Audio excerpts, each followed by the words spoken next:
This is Where We Live from Connecticut Public Radio. I'm Catherine Shen. Accessing good medical care can be hard, but for incarcerated people, it's nearly impossible. Incarcerated people are repeatedly denied necessary and sometimes life-saving care in Connecticut prisons. That's according to a recent internal review from the Connecticut Department of Correction. Incarcerated people continue to file lawsuits and complaints against the department for poor health care provided to them. And even when they do get care, they often have to endure lengthy wait times. And prison health care workers say they're too understaffed to provide adequate care. Today, we get an update on medical care in the Connecticut prison system and hear from those who had loved ones in the system. Joining us now is investigative journalist Jacqueline Ray Thomas. She's a reporter for CT Insider and has been following this story closely. Thank you so much, Jackie, for joining us today. Thanks for having me. And for our listeners, let us know if you have any questions. If you want to join the conversation, give us a call, 888-720-9677, or find us on Facebook and Twitter at Where We Live. So before we get into what we're seeing now, Jackie, could you give us an idea and background on what we know about Connecticut prisons and the healthcare system within the system? Sure. So there was a review that was an internal review that was done by one of the top medical staff over at the Department of Correction back in 2017.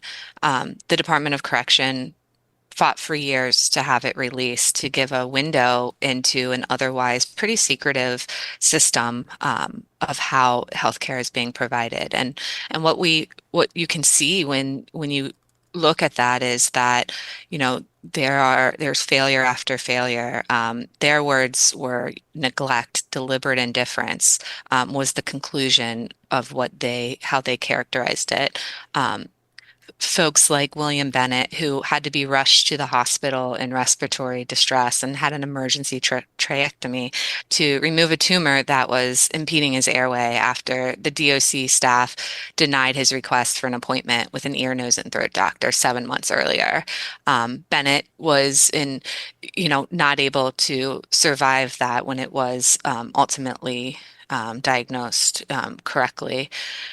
And then another prisoner like Patrick Camara, who had a chronic sinus infection for months before his eye started to bulge, and a prison doctor referred him for a CT scan, which was ultimately determined that it was something much more serious. And by the time that he was able to see someone, he was unresponsive and shortly died after that.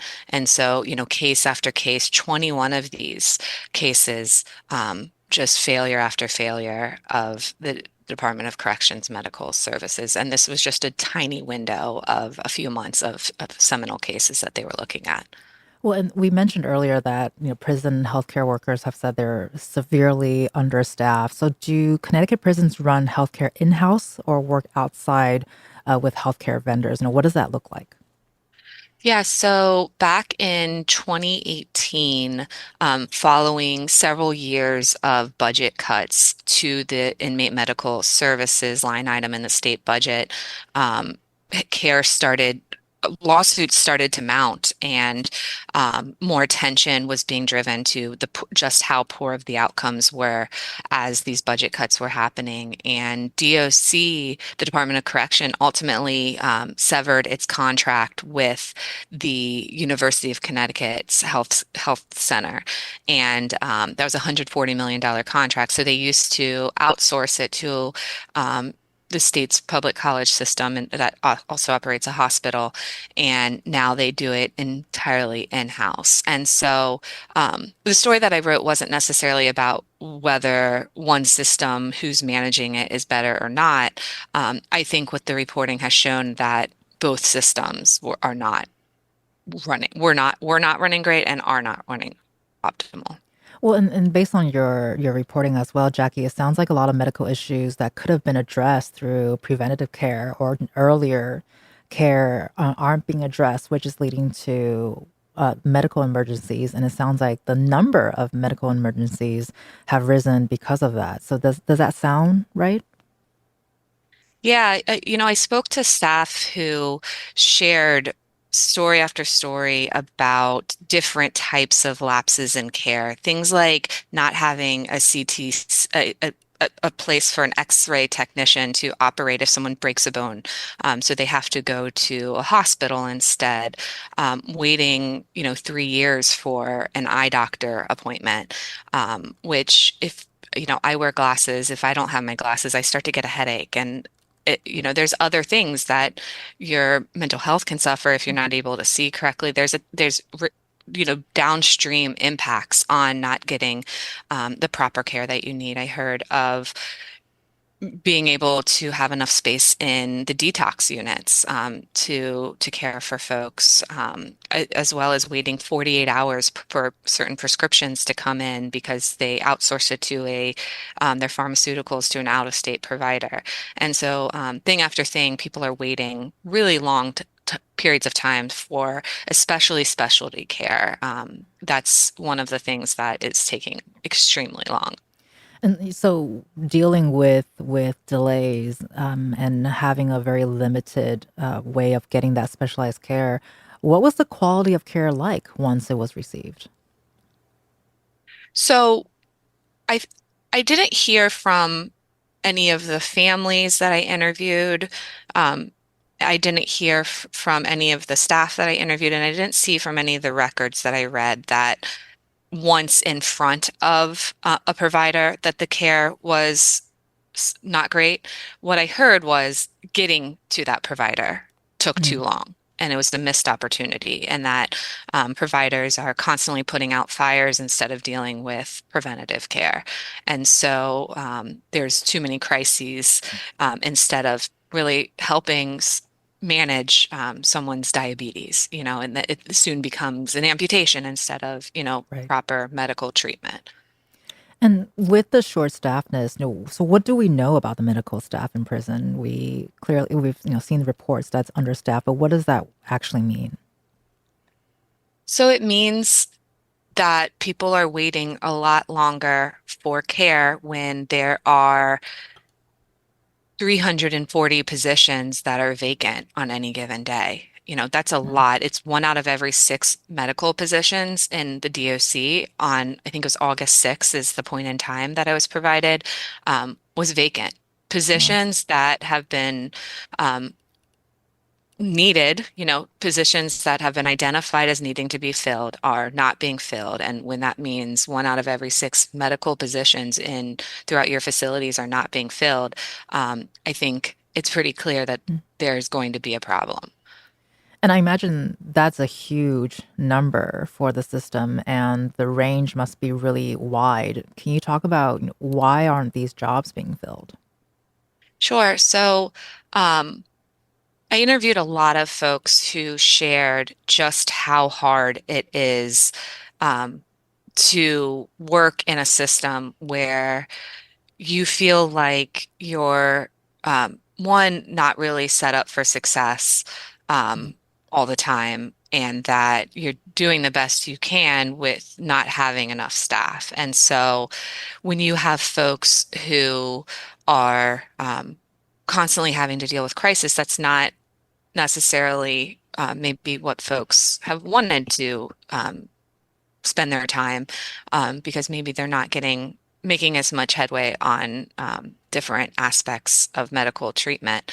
And so the pay is also, um, I've heard is not competitive. And so when you talk about raises that medical staff have received, they've just barely matched inflation. And right, so we're talking about a hyper competitive market for there's a national shortage of nurses, right? And right. so there's really nothing that I was able to see that's being done to sort of go above and beyond to make sure that this very vulnerable population who can't go out and get private insurance themselves and get private care in prison themselves, that's really straddled to the healthcare that is offered to them or not offered to them behind bars, really not having access to enough staff. And you see that through the long wait times and the poor outcomes and the constant lawsuits. And, um, the key indicators are all there that the system is not operating how a well-run medical system would be operating. Well, and clearly, with the reporting showing that there's such a limited amount of services that can be given, and with the delay times and everything you described, I think there's a potential solution that's been presented, which is to release incarcerated persons permanently that are both ill and low risk. And I believe there are stats that show that the general population within the system is also a little older. And so, what would it look like if that solution were to be used? Yeah, so I interviewed about a few days later after the investigation was published, some folks then just said, "Hey, we presented the problem. Tell us what the solutions are." And this one of the solutions that the House chairman of the Judiciary Committee, who has power to change things, was, I think we're over incarcerating. I should note that Connecticut does have one of the lowest per capita incarceration rates in the country. Um, with that said, there are folks who, the chairman of the Judiciary Committee, who believes that the limits to letting out those who have severe illnesses compassionate release, or reducing sentences of those who are clearly not a risk to anyone, that the threshold is way too high.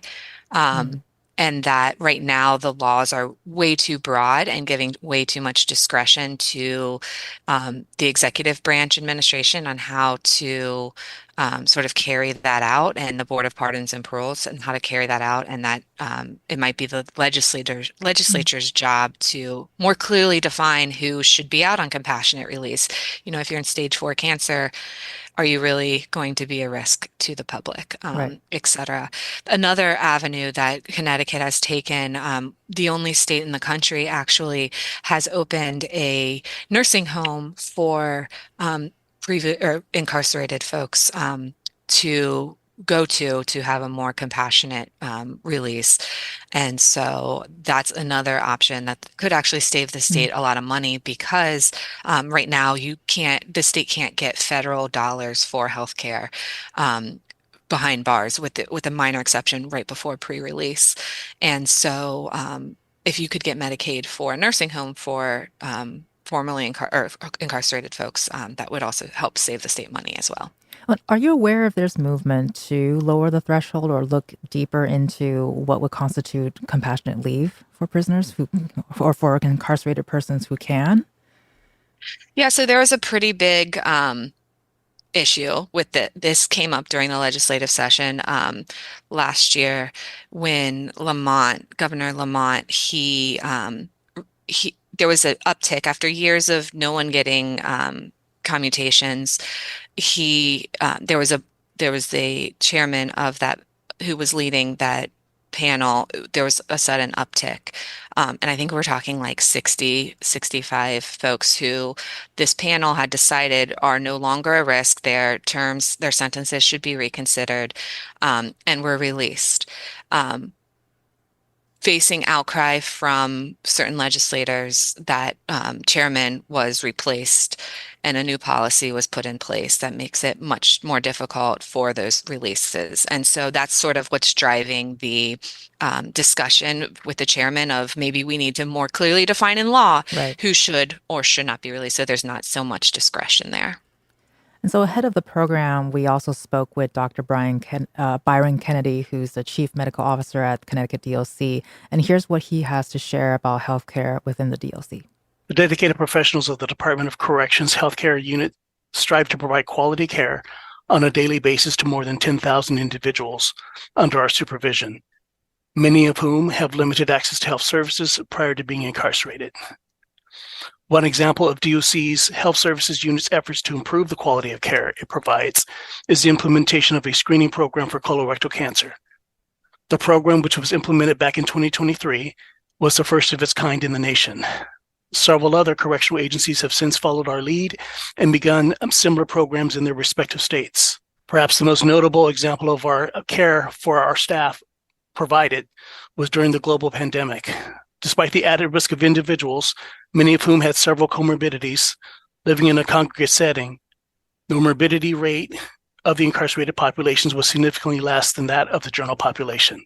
And finally, despite the national shortage of healthcare workers, the agency continues to aggressively recruit quality caregivers, resulting in the hiring of 618 full-time and part-time healthcare professionals since 2020. That was Dr. Byron Kennedy, who's the Chief Medical Officer at Connecticut DOC. Jackie, can you respond to this statement? Sure. I would love to have a conversation with him. I think when you deny interview requests, when you deny sort of having this conversation publicly, where, I sent a list before my investigation was published, a long list of questions that they denied to answer any of them. Broad questions, non-case specific questions that they said, we can't respond to these because there's active litigation. It might impact active litigation. Well, the Department of Correction is probably always going to be being sued by someone, right? And to say that you can't answer any questions about your healthcare system, I think defies transparency and the value that transparency to a system brings. And so when you operate in secret, I don't think it sets yourself up for success. I think to what he said, I have heard really great things about some aspects of the healthcare system, right? The screenings that he talked about, Right. the dedicated staff who work there. But things that I would like to know is, do you see value in having an ombudsman? Do you see value in having, different types of certifications? Do you think that would guarantee quality, like ACA accreditation or the National Correctional Health Association's accreditation? Or do you think the Department of Public Health would be valuable to have their inspections like they inspect all other facilities in the state of Connecticut? Things like that where not willing to answer those questions, or why is there a staffing shortage, and hear from the Department of Corrections firsthand of the challenges that they might have in hiring staff, I think would be really valuable for a public discussion. And so it's kind of hard to respond to their talking points when they won't answer questions about other things and question things that, questions have been brought up. And have you heard from them in response to your reporting? I have not. After the story ran, it's been silence. I did reach out to them for comment. Like I mentioned, I asked them for an interview for weeks, and finally it became clear there was not going to be an interview. And then sent a list of questions, which they also refused to answer, and provided a statement like one given to you there. You've been listening to Jackie Rabe Thomas, who's a reporter with CT Insider, who is our guest for the hour. And we'll continue our conversation about healthcare within the Connecticut prison system. Coming up, we're going to hear from individuals who have had family members within the system. And you can also join the conversation. Give us a call, 888-720-9677. That's 888-720-WNPR, or leave us a comment on Facebook and Twitter at Where We Live.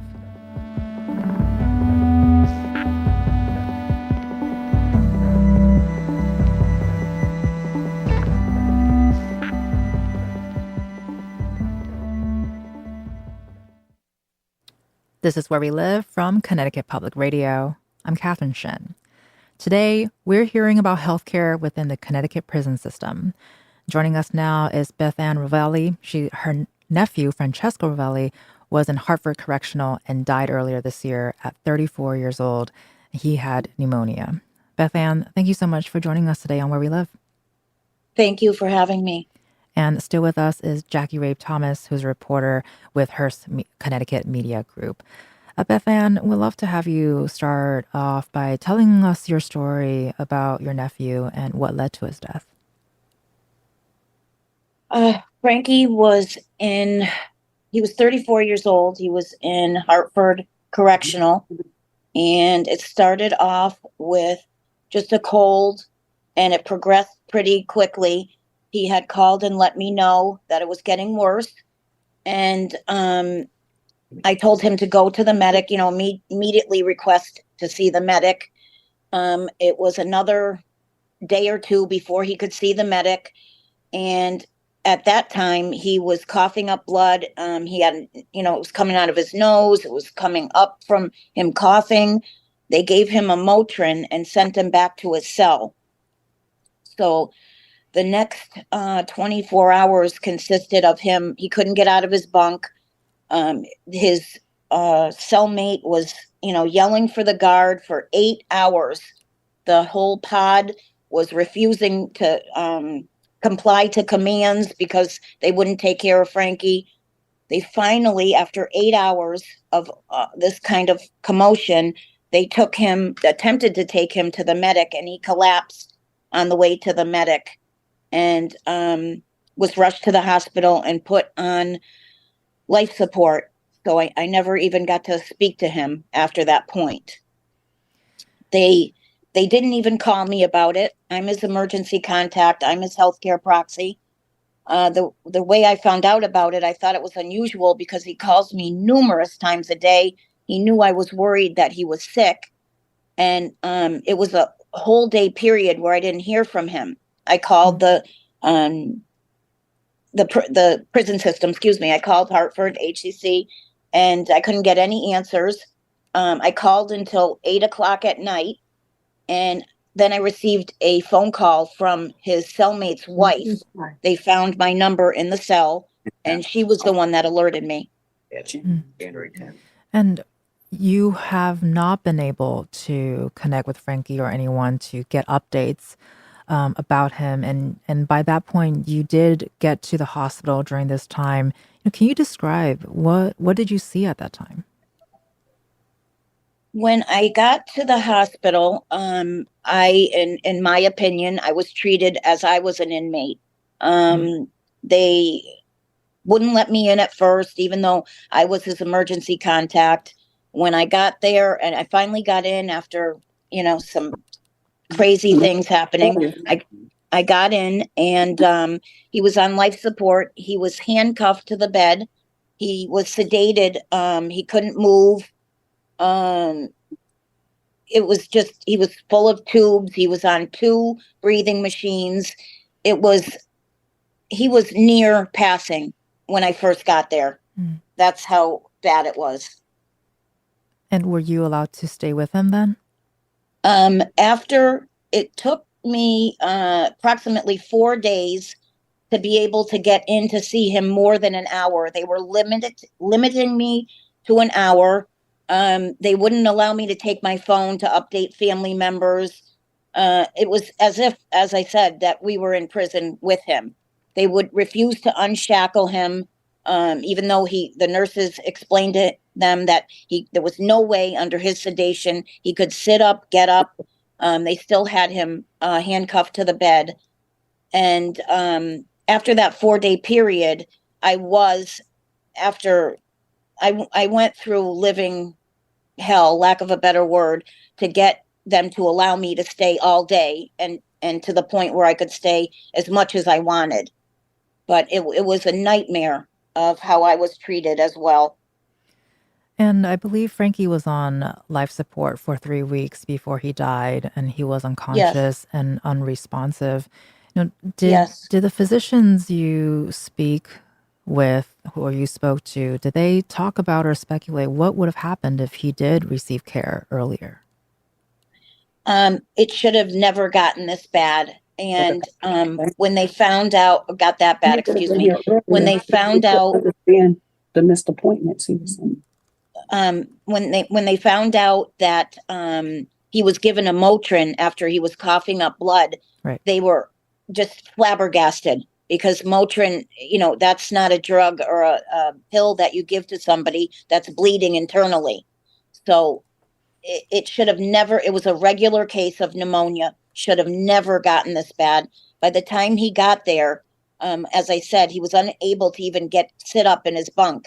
For 8 hours, he just was, on his back, incapacitated. So the nurses, as well as the doctor, told me that this should have been a regular pneumonia case. Unfortunately, bacteria, from the lack of care, bacteria spread to all his organs. And that's what contributed to his demise. Well, thank you so much, Beth Ann, for sharing that with us, and we're sorry to hear that that's been your experience. You've been Thank you listening so to much. Beth Ann Rovelli. Her nephew Francesco Rovelli was incarcerated at Hartford Correctional Center and died of pneumonia earlier this year. And in 2021, James Hill III was diagnosed with a cerebral brain aneurysm while incarcerated at McDougall Walker Correctional Institution in Suffield, Connecticut.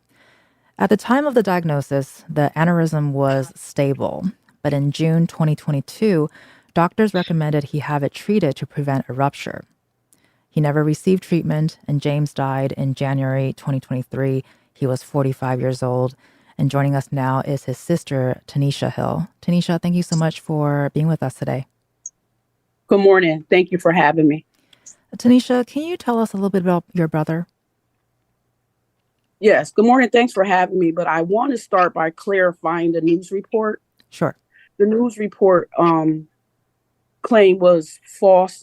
During the time, my brother was in jail serving time for shoplifting. And I honestly, know that he should be home right now. So I'm going to briefly describe my brother. My brother was 45 at the time of his death. He was a father. He really, truly loved his daughter. He was a grandfather. He enjoyed spending time with his grandson. He definitely was a family man, always wanting to be around family, laugh, fun. His favorite game to play amongst family was spades. We look forward to him being there. He was always we called him the clown of the family.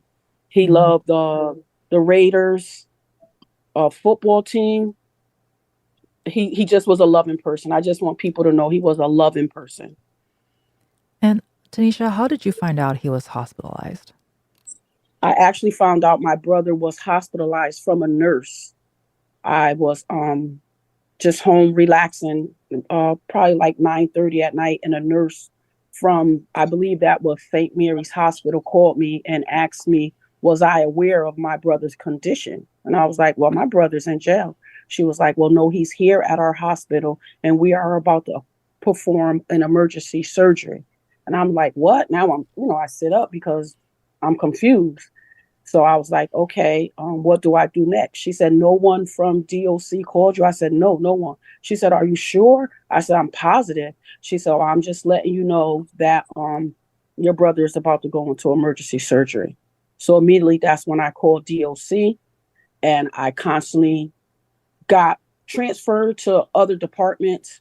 No one knew anything. The most important thing that each CO asked me as I got transferred was, how was I aware of my brother being in a hospital and his circumstances? And I said, well, I received a call from people in jail, family members, telling me that my brother rolled out of jail dead.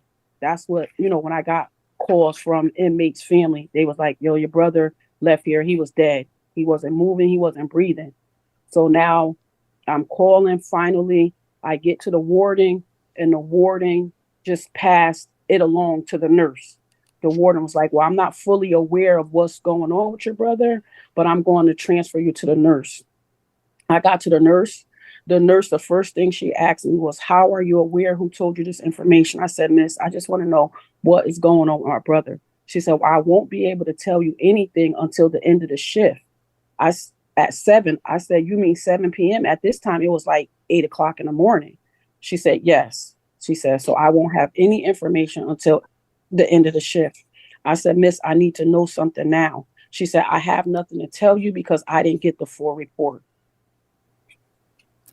And so, Tanisha, when you were able to finally see your brother, got to the hospital, what did you see there? Well, to start off, it was difficult seeing him. I had already got permission from the warden to see my brother. But when I was down trying to visit him, they was like, no visitors. I said, I got permission from the warden. I need to see my brother. That's when I immediately called my aunt, Barbara Fair, to make a few phone calls. She made a few phone calls. I still had to wait at least an hour to get up there because they said there were no visitors. So after about 2 hours of waiting there, I finally got to go upstairs, and as I'm walking down the hall, I see these COs with guns. And at that time, I didn't know COs were able to have guns. So they're sitting in the room, and I walk, and immediately I just see my brother's right leg handcuffed to the bed.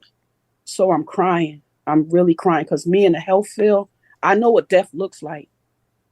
So there was no way my brother could have moved, express any kind of movement or anything. So I couldn't mourn correctly. I couldn't cry because at that time the SEALs were just right there. I didn't have any privacy. And he was also hooked to breathing machines. There was machines all over the place. There's no way that my brother could have even moved or attempt to escape or anything.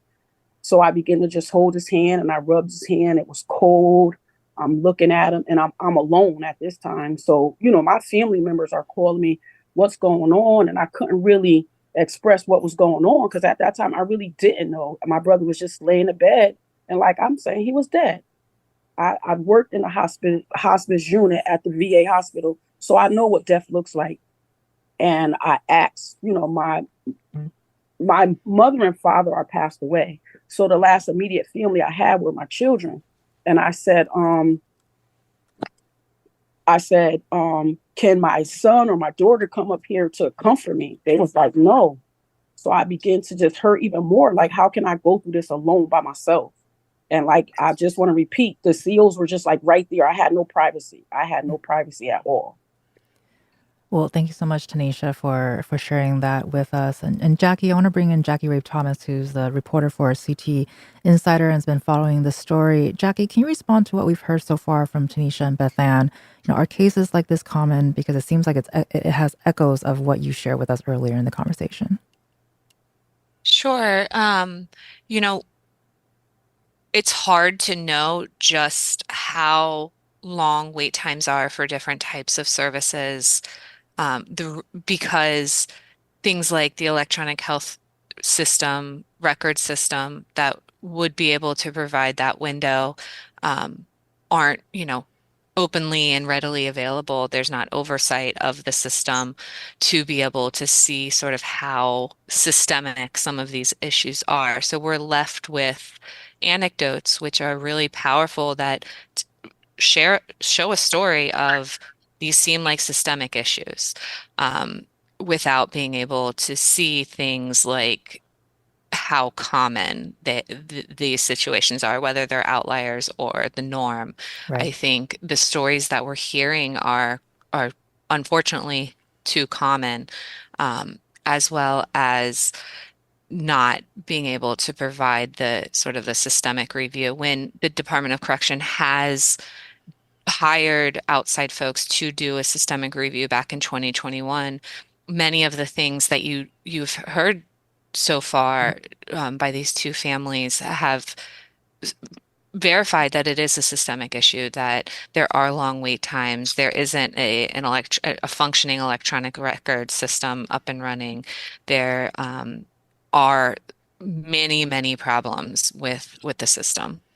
And we'll be getting into more in depth of how that position can help potentially with cases like these. But right now, I do want to ask both Beth Ann and Tanisha if there are any final thoughts that they would like to share with our listeners. Beth Ann, let's go with you first.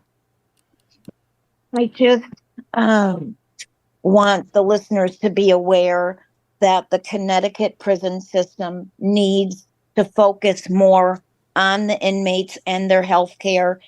Talking about a cancer kit, it's a wonderful thing, but that's not the issue. The issue is if somebody's in an emergency situation, the way they handle each situation has to be more on point. And Tanisha, are there any final thoughts or something that you would like to leave our listeners with and hope they take away from this conversation today? Yes, what saddened me the most is I received something in the mail from DOC. Before I could even process my brother's death, I received a bill, which was approximately over like $200,000. And at the end of the day, DOC and the state must know our loved ones matter.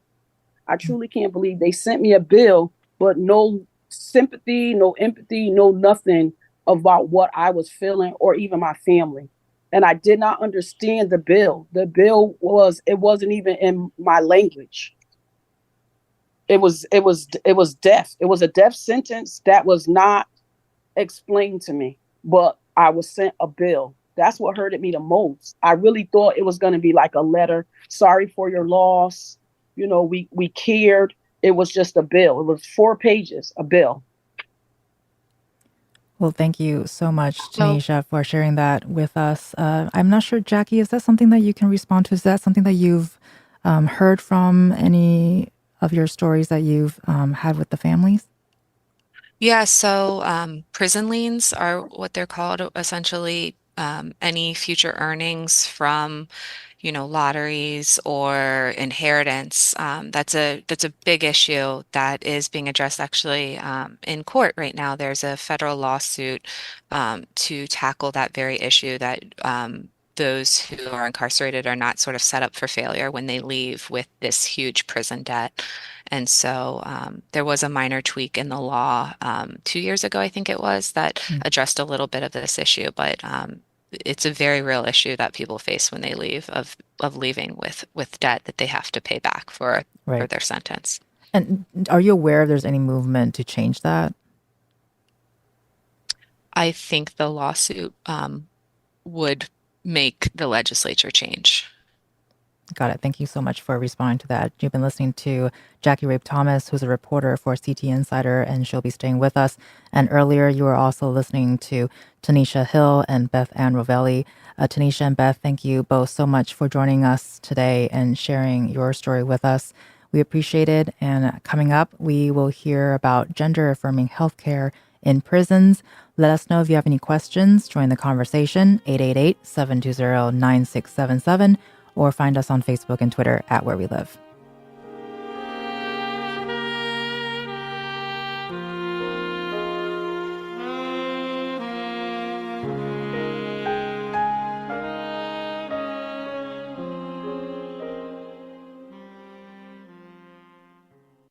This is Where We Live from Connecticut Public Radio. I'm Catherine Shen.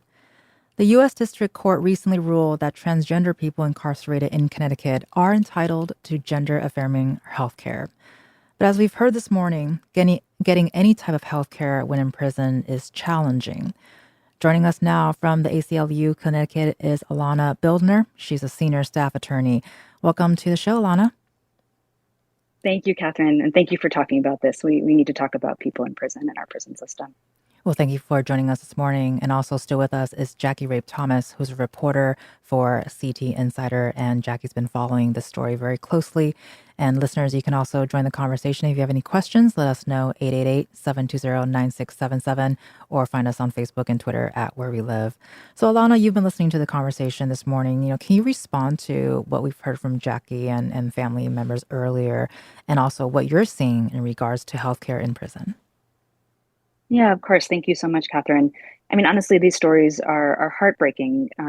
But I have to say, as someone who works at the ACLU Foundation of Connecticut, these are terribly, tragically, these are everyday occurrences for people in prison. Not death per se, but kind of medical mistreatment, huge delays in medical care, not being able to access care, not being able to access meaningful care. We get letters day in and day out begging us for help. I have breathing issues, I have diabetes, I have a broken bone in my foot. I can't take all those cases. I can't honestly take even a few of those cases. But we shouldn't be trying to litigate our way out of, out of not providing healthcare to people in prison. Well, and on that note, what can you tell us about the rights incarcerated people have to adequate healthcare? Sure. Since in the mid-1970s, our courts system has understood the Eighth Amendment of the U.S. Constitution to guarantee people in prison the right to receive adequate health care. The Eighth Amendment prohibits cruel and unusual treatment, and clearly not providing health care to people, physical health care, mental health care, substance use disorder health care. Refusing to provide it, failing to provide it meaningfully. All of this is a violation of the Eighth Amendment. However, it's really, really, really hard to litigate a claim when something goes wrong. So while these rights certainly exist and they're meaningful, robust rights, actually getting a lawsuit about healthcare in prison through court is almost impossible for most people. And you recently litigated a case for a client seeking gender-affirming care, and this client is within the Connecticut prison systems. Tell us what happened there. Sure. I have a client now for a few years named Veronica May, and she has gender dysphoria. She's a transgender woman. But when she came to the Department of Correction and said, help me, please, I'm truly begging for gender affirming treatment back in 2016, she was given essentially a flat no. I'm sorry, not even an I'm sorry, really, just a flat no. No, we don't provide that here. It took a kind of a catastrophic incident of self-harm and then years and years of litigation before the Department of Correction would even acknowledge that perhaps it did have an obligation to provide gender-affirming care, because gender-affirming care is healthcare. In fact, it's life-saving healthcare for many people. And it took even more years of litigation to get anything near kind of adequate, continual healthcare for my client's gender dysphoria. I have to say, Catherine, I really wish it weren't that way. I don't think that litigating healthcare is the most efficient, or frankly, the most cost-effective, or certainly not the most humane way to provide it. But for my client, she essentially was given a single visit to an endocrinologist after a 3-year wait, and again, some really awful self-harm, and nothing else. So she was forced to file a lawsuit in 2019, and now in 2024, a judge has in fact ordered that DOC continue to provide the gender-affirming care that it is finally providing. But it took moving mountains to get here, and it really shouldn't have. Right. And based on this conversation too, learning a lot of people do not have that support to begin with, to be able to litigate, and the fact that the phrase litigation and healthcare are put together, I think here is the main issue we're talking about today. And so does how we think about the incarcerated population need to be reframed in order to get adequate funding and healthcare and dignity also for this population? Absolutely. I couldn't agree more, because we think that maybe we're saving money. Maybe, I don't know, maybe somewhere up there people think, okay, we're saving money if we don't pay for robust healthcare and meaningful healthcare in prison. Forget about the human cost and the human toll, as we've heard so powerfully from Frankie and James's relatives today. Right. But we're not saving money, right? We're just shunting the money off to other places, right? Husky is going to have to pay for kind of the long-term repercussions of healthcare failures once people are out of prison or a private medical provider. Or the AG's office is going to have to pay for attorney hours in fighting a lawsuit when something goes terribly wrong and someone's cancer is misdiagnosed or someone is refused gender-affirming care. So we're certainly not saving money. We're just kind of punting the ball. And we're also, as you've heard, we're really honestly torturing people while they're in prison. We're sentencing them to death sentences when that's not what they're there to serve. We're sentencing them to kind of chronic healthcare issues. And by the way, many of these healthcare issues are also psychological. There's a huge deficit in mental health care in the prison system, and substance use healthcare for substance use disorders. And then we have to mention, of course, that our prison population is very disproportionately people of color. So the true, who is really bearing the true costs of these healthcare failures, who is really suffering in our prison system, it is people of color. It is primarily Black people. 44% of our prison population is Black in a state where we have 13% of Connecticut residents who are Black. And so I think we have to mention that as well.